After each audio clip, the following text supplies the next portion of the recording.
स्वागत है आपका हमारे channel true crime story Hindi में। दर्शकों, हम यहाँ पर रोज क्राइम की सच्ची घटना लेकर आते हैं। आप पहली बार हमारे चैनल पर आए हैं तो कृपया चैनल को सब्सक्राइब जरूर करें। चलिए शुरू करते हैं आज की सच्ची घटना। राजविंदर ने बिना वजह 3 खून किए थे, जिनमें 2 मासूम बच्चे थे। इस हत्याकांड से उसे पश्चाताप होना चाहिए था, लेकिन उसे पश्चाताप नहीं बल्कि इस बात का मलाल था कि वह घर के मालिक दविंदर को क्यों नहीं मार सका। आइए देखते हैं ये दिल दहला देने वाली वारदात। दविंदर सिंह ने पैजामा पहनने के बाद अपनी 55 वर्षीय पत्नी गुरविंदर कौर को आवाज देकर पूछा, भाग्यवान, मेरी कमीज कहाँ है? मिल नहीं रही, ढूंढ कर जल्दी दे दो, मुझे देर हो रही है। पति की आवाज सुनकर गुरविंदर कौर कमरे में आ गई। उन्होंने अलमारी से पति की कमीज निकालकर उनकी ओर बढ़ा दी। कमीज पहनने के बाद दविंदर सिंह ने पगड़ी बांधी और यह कहकर घर से निकल गए कि मैं दोपहर तक लौटाऊंगा।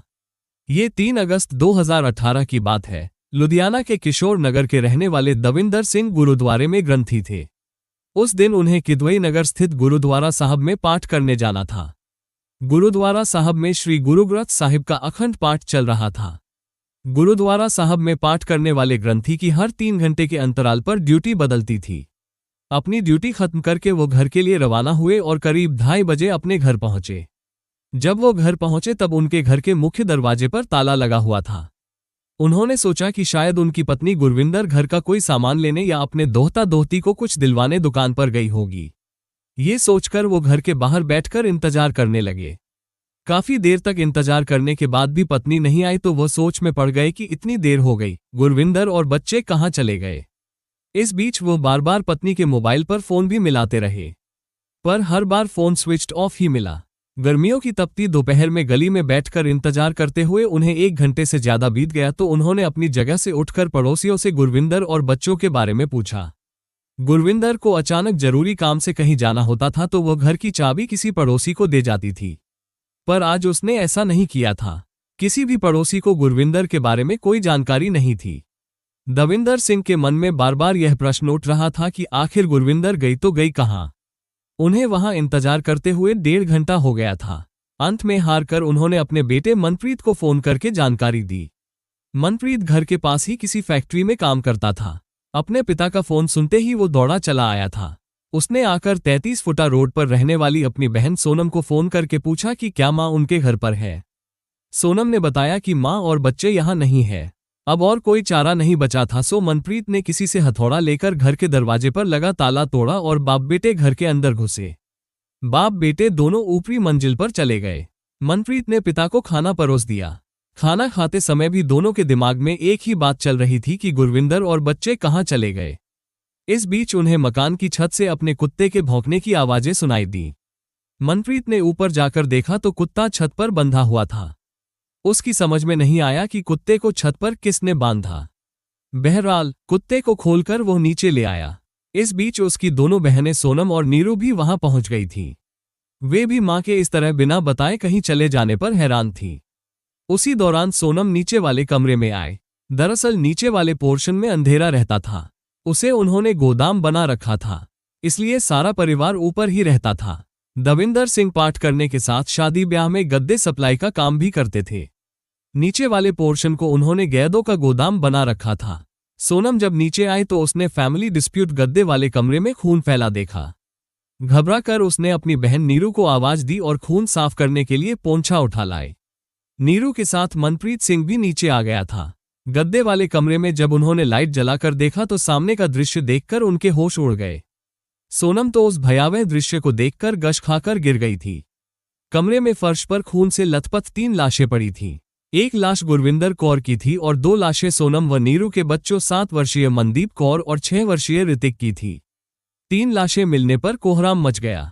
पास पड़ोस की तो छोड़ो, वहां पूरी कॉलोनी के लोग जमा हो गए।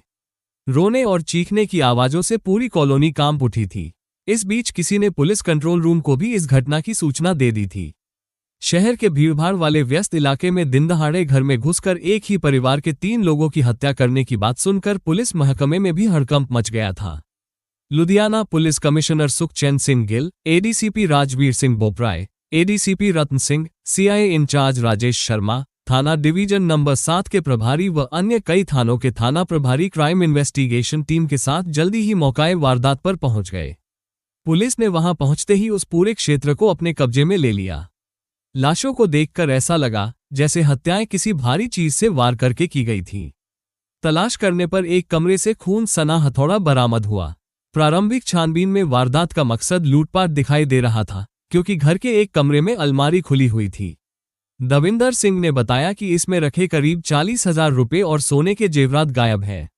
डॉग स्क्वाड की मदद ली गई, लेकिन कोई लाभ नहीं हुआ। जांच टीम को हथौड़े के अलावा वहां से कुछ फिंगरप्रिंट भी मिले। बहरहाल पुलिस ने मौके की कार्रवाई करके तीनों लाशें पोस्टमार्टम के लिए सिविल अस्पताल भेज दी और अज्ञात लोगों के खिलाफ हत्या का मुकदमा दर्ज कर लिया। तफ्तीश के पहले चरण में पुलिस ने मृतकों के परिजनों और गली मोहल्ले वालों से पूछताछ की। इस पूछताछ से पता चला कि दविंदर सिंह के परिवार में पत्नी गुरविंदर कौर के अलावा 3 बेटियां और एक अविवाहित बेटा मनप्रीत सिंह है। तीनों बेटियों की शादी कर चुके थे। उनकी एक बेटी सोनम 33 फुटा रोड पर किराए के मकान में अपनी 7 वर्षीय बेटी मनदीप कौर के साथ रहती थी। उसका अपने पति से तलाक का मुकदमा चल रहा था। उसकी दूसरी बेटी नीरू की शादी पटियाला के तरुण नामक युवक से हुई थी। पिछले कुछ महीनों से तरुण का काम बंद हो गया था, इसलिए पिछले 2.5 महीनों से वह अपने पति और 6 वर्षीय बेटे ऋतिक के साथ मायके में रह रही थी। ससुराल में रहते हुए तरुण ने लॉटरी बेचने का काम शुरू कर दिया था। तीसरी शादीशुदा बेटी अंबाला में अपने पति के साथ रहती थी। सोनम की बेटी मनदीप और नीरू का बेटा ऋतिक चंडीगढ़ पब्लिक स्कूल में पढ़ते थे। ऋतिक का दाखिला इस घटना से मात्र 10 दिन पहले ही करवाया गया था। स्कूल की छुट्टी के बाद रिक्शे वाला दोनों बच्चों को दोपहर करीब 1:30 बजे गुरविंदर कौर के घर छोड़ जाता था। दोनों बच्चे दिन भर नानी के पास रहते थे। शाम को सोनम मां के घर आकर अपनी बेटी मनदीप को साथ ले जाती थी। पुलिस को यह भी पता चला कि सबसे पहले सुबह 8 बजे दोनों बच्चे स्कूल जाते थे। उनके बाद 10 बजे तक गुरविंदर का बेटा मनप्रीत और दामाद तरुण अपने अपने काम पर चले जाते थे। उनके बाद दविंदर सिंह गुरुद्वारे जाते थे। चूंकि सोनम पास में ही रहती थी, इसलिए घर का काम निपटा कर नीरू अपनी बहन सोनम के घर चली जाया करती थी। गुरविंदर कौर दिन भर घर में अकेली ही रहा करती थी। पूछताछ में ये बात भी पता चली कि गुरविंदर के मामा का लड़का राजविंदर पिछले 2 सालों से उनके घर पर रह रहा था। राजविंदर किसी से भी कोई वास्ता नहीं रखता था। वो गुरविंदर कौर और उसके पारिवारिक सदस्यों के संपर्क में ही था। राजविंदर सिंह पिछले 9 महीनों से किराए के मकान में रहने लगा था। उसे घर की हर चीज के बारे में पूरी खबर थी कि कौन सी चीज कहाँ रखी है। उसने कमरा किराए पर जरूर ले लिया था, लेकिन दिन भर वो गुरविंदर के घर पर ही रहता था। दविंदर के बेटे बेटियों ने उसके वहां रहने पर ऐतराज भी जताया था, पर गुरविंदर कौर ने सबको ये कहकर चुप करा दिया था कि वह उसका भाई है और गरीब भी है। अगर वह यहाँ 2 वक्त की रोटी खा लेता है तो कोई हर्ज नहीं। इस हत्याकांड के बाद से राजविंदर फरार था। पुलिस ने उसके भाई से पूछताछ की तो उसने बताया कि उसे राजविंदर से मिले हुए करीब 15 साल हो चुके हैं। उसका अपने भाई से कोई वास्ता नहीं है। इतना ही नहीं, राजविंदर अपने किसी रिश्तेदार के संपर्क में भी नहीं था। करीब 17 साल से वो अपने भाई और घर वालों से भी नहीं मिला था। राजविंदर के बारे में उसके भाई ने बताया कि वो शुरू से ही काफी कम बोलता था, जिसकी वजह से यह पता नहीं चलता था कि उसके दिमाग में क्या चल रहा है। गुरविंदर कौर या उसके पारिवारिक सदस्यों को भी राजविंदर के बारे में ज्यादा जानकारी नहीं थी। पुलिस ने गली में लगे सीसीटीवी कैमरों की फुटेज निकलवा कर चेक की तो राजविंदर सिंह अपने किराए के कमरे से निकलकर 2:15 बजे बाहर रोड की तरफ जाता दिखाई दिया। स्कूल के रिक्शे वाले ने बताया कि उसने दोनों बच्चों को 1:15 बजे घर के बाहर छोड़ा था और बाकी बच्चों को उनके घर छोड़ने के बाद लगभग 2 बजे जब वह दोबारा उस गली से गुजरा तब गुरविंदर कौर के घर के दरवाजे पर ताला लगा था। इसका मतलब ये था कि बच्चों के स्कूल से लौटने के तुरंत बाद इस वारदात को अंजाम दिया था। कुछ और लोगों के बयान लेने के बाद ये स्पष्ट हो गया कि इस वारदात को राजविंदर ने ही अंजाम दिया था। पर क्यों, ये बात पुलिस की समझ में नहीं आ रही थी। अगर उसे घर में रखे रुपए ही लूटने होते तो इसके लिए उसके पास तमाम मौके थे। केवल लूट के लिए अपनी बहन और 2 मासूम बच्चों की हत्या करने की बात पुलिस की समझ से बाहर थी। इस हत्याकांड की कोई दूसरी तस्वीर भी थी जो पुलिस को ठीक से दिखाई नहीं दे रही थी। बहरहाल पुलिस ने राजविंदर के कमरे का ताला तोड़कर वहां की तलाशी ली। पुलिस को किराए के कमरे से राजविंदर के खून से लथपथ कपड़े मिले। इसका मतलब था कि हत्याएं करने के बाद वो अपने कमरे पर आया था। पुलिस ने मकान मालिक की बहू से इस बारे में पूछा, क्योंकि उस समय वही घर पर थी। उसने पुलिस को बताया कि राजविंदर कह रहा था कि वह किसी काम के लिए लुधियाना से बाहर जा रहा है। पुलिस को उसके कमरे से कुछ अजीबोगरीब चीजें भी मिली। मसलन काफी मात्रा में पिसी हुई लाल मिर्च, नींबू, तंत्र मंत्र में इस्तेमाल होने वाले सामान वगैरह। पुलिस कमिश्नर के आदेश पर पुलिस युद्धस्तर पर हत्यारे राजविंदर की तलाश में जुट गई। पुलिस की अलग अलग टीमों ने अपने स्तर पर उसकी तलाश में छापेमारी शुरू कर दी। पुलिस को राजविंदर का जो मोबाइल नंबर मिला था वो पिछले एक हफ्ते से बंद था। उसकी लास्ट कॉल समराला चौक के पास थी। ये पहले उसके फोन पर उसके बहनोई दविंदर सिंह का फोन आया था। इस बारे में पुलिस ने दविंदर से पूछा तो उन्होंने बताया कि उसे फोन करके घर की चाबी के बारे में जानना चाहा था।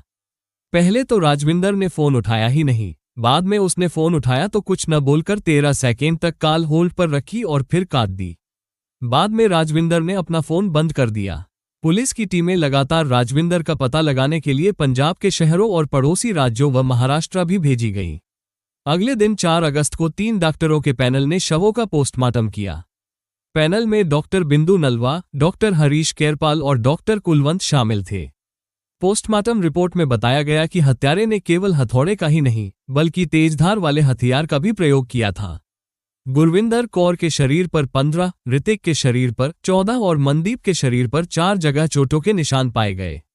पोस्टमार्टम रिपोर्ट के अनुसार पहले गुरविंदर कौर के गले में चुन्नी डालकर गला दबाया गया था, जबकि उसके दोनों हाथों पर रस्सी बांधने के निशान थे। गर्दन पर तेजधार हथियार से दाईं तरफ वार किए गए थे। दाईं आंख हथौड़ा मारकर फोड़ दी थी। नाक की हड्डी और जबड़े पर भी मारा गया था और सिर पर कई वार किए गए थे।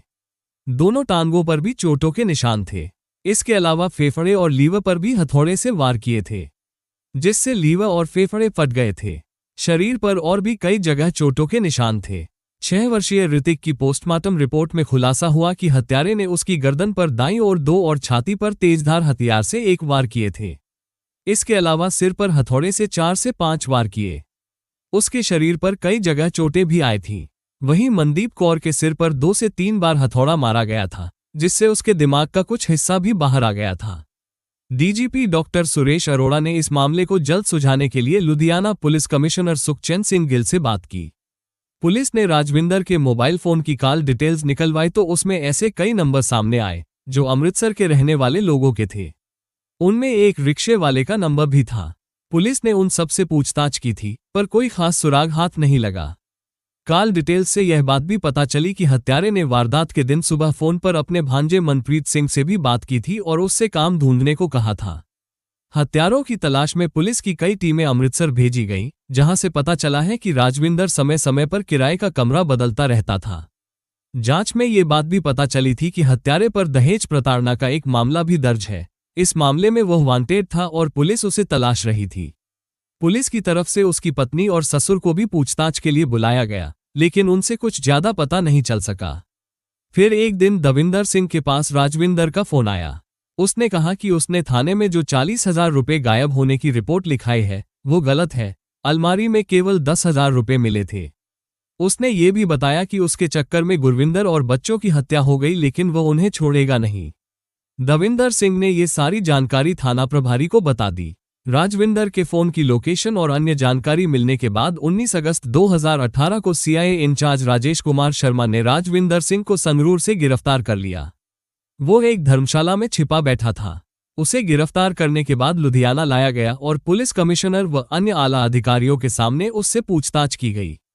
पूछताछ के दौरान राजविंदर ने बड़ी आसानी से अपना गुनाह कबूल करते हुए दिल दहला देने वाले इस तिहरे हत्याकांड की जो कहानी बताई वो एक विवेकहीन आदमी की खराब मानसिकता का परिणाम थी। दरअसल राजविंदर अपनी बहन गुरविंदर की हत्या नहीं करना चाहता था और न ही दोनों मासूमों से उसकी कोई दुश्मनी थी।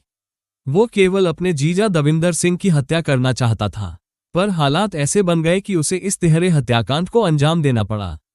राजविंदर का असली नाम रविंदर बख्शी था, लेकिन बाद में उसने अपना नाम बदलकर राजविंदर कर लिया था। इसके पीछे कारण ये था कि उसे दहेज प्रताड़ना के एक केस में भगोड़ा घोषित किया गया था। वो पिछले 2 सालों से अपने जीजा दविंदर सिंह का कत्ल करने की योजना बना रहा था। दरअसल राजविंदर सिंह को शक था कि उसकी दोनों शादियां टूटने और उसका घर बर्बाद होने के पीछे उसकी बुआ की लड़की गुरविंदर कौर के पति दविंदर सिंह का हाथ है। असल में राजविंदर के पिता जसविंदर भी गुरुद्वारे में ग्रंथी थे और उनके हरचरण नगर व गुरु अर्जुनदेव नगर में अपने मकान थे जो बिक चुके थे। राजविंदर के पिता की मौत हो चुकी थी। उसके मन में ये बात बैठ गई थी कि उनके मकान बिकवाने के पीछे दविंदर की कोई साजिश थी। इन्हीं कारणों से उसके पिता की भी मौत हुई थी। राजविंदर की पहली शादी सन 1997 में हुई थी। पत्नी के साथ विवाद के कारण उसकी पत्नी ने सन 2000 में उसके खिलाफ दहेज उत्पीड़न का केस दर्ज करवाया था और उसे छोड़कर चली गई थी। दहेज उत्पीड़न मामले में राजविंदर भगोड़ा घोषित था। पुलिस से बचने के लिए वो अमृतसर चला गया था। उन दिनों उसके पिता दविंदर सिंह के साथ मिलकर काम करते थे। पहली पत्नी से तलाक होने के बाद दविंदर ने अमृतसर की एक महिला से राजविंदर की दूसरी शादी करवा दी थी। दहेज उत्पीड़न केस में भगोड़ा होने के कारण राजविंदर ने अपनी पहचान छिपाकर फर्जी दस्तावेजों के आधार पर अपना नाम बदलकर राजविंदर सिंह और पिता का नाम अजीत सिंह कर लिया था। इसके बाद राजविंदर दूसरी पत्नी को लेकर दिल्ली और मुंबई में रहा। दूसरे शहरों में किराए पर रहते हुए वो कढ़ाई, लोन एजेंट, सेल्समैन आदि की अलग अलग नौकरियां करता रहा। वो फिल्म भी बनाना चाहता था, लेकिन जब उसकी दूसरी पत्नी को उसकी पहली शादी के बारे में पता चला तो वो उसे छोड़कर चली गई। इस दौरान उसे सूचना मिली कि काम में नुकसान होने की वजह से उसके पिता ने अपने दोनों घर बेच दिए हैं।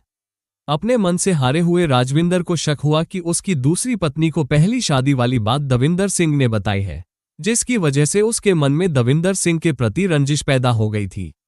वो उनका कत्ल करने की योजना बनाने लगा। इसके लिए वो लुधियाना में दविंदर सिंह के घर पर भी रहा, लेकिन बाद में पास ही किराए के मकान में रहने लगा।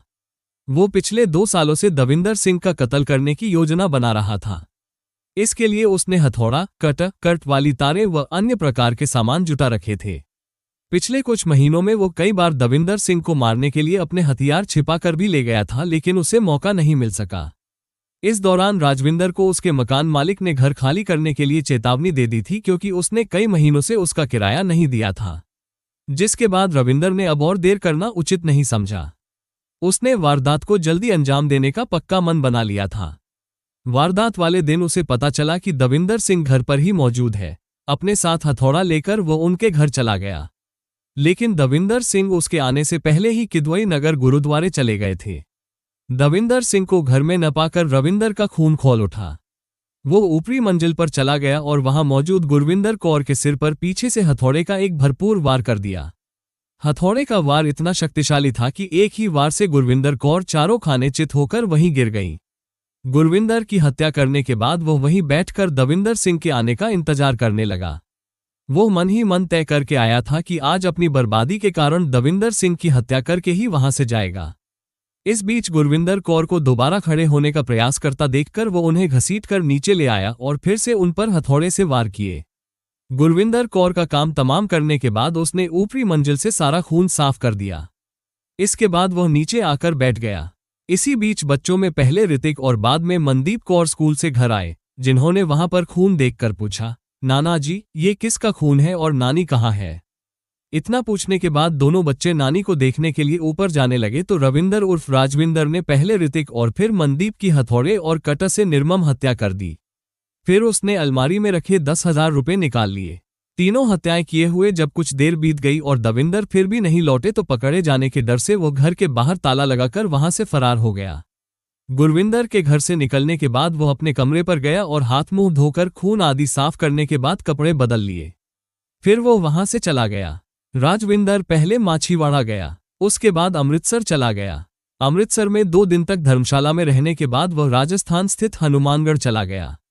हनुमानगढ़ से वो संगरूर आ गया और एक धर्मशाला में रहने लगा। उसने समाचार पत्रों में अपनी फोटो भी देख ली थी।